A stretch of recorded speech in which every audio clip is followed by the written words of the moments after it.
আসসালামু আলাইকুম প্রিয় প্রবাসীগণ, সবাইকে আবারও স্বাগতম আরও একটি নতুন ভিডিওতে। ব্যাগেজ আইন 2024 অনেকটাই পরিবর্তন এসেছে। স্বর্ণের বার নেওয়ার ক্ষেত্রে এই খবরটি শোনার পরে অনেকেই আমাদেরকে প্রশ্ন করেছেন, মোবাইল কয়টি নেওয়া যাবে। অনেক প্রবাসীরাই দীর্ঘদিন প্রবাসী থেকে দেশে যাচ্ছেন। অনেকে পরিবারের জন্য, আত্মীয় স্বজনের জন্য মোবাইল নিতে চাচ্ছেন। আজকে তথ্য দেব কয়টা মোবাইল নেওয়া যাবে, অতিরিক্ত মোবাইল নেওয়া যাবে কি না, যদি নেন তাহলে কোন প্রক্রিয়ায় নেবেন।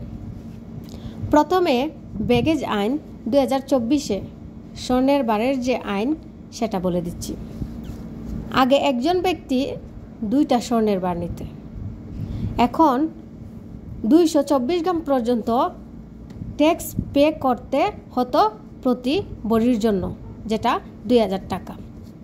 এখন একজন ব্যক্তি একটি স্বর্ণের বার নিতে পারবেন, ট্যাক্স পে করতে হবে 4000 টাকা। আগে 2টার জন্য যেটা পেমেন্ট করতে হতো, এখন একটার জন্য সেটা পেমেন্ট করতে হবে।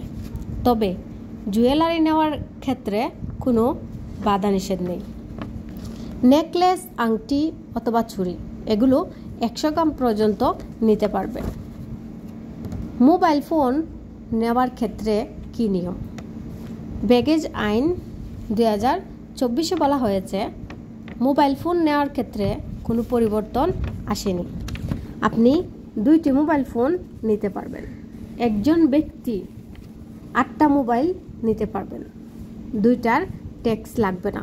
2টা মোবাইল আপনি সম্পূর্ণ বিনা ট্যাক্সে নিতে পারবেন। কিন্তু 6টা মোবাইল নেওয়ার ক্ষেত্রে আপনার ট্যাক্স পেমেন্ট করে রেড জোন দিয়ে তারপর নিয়ে যেতে হবে।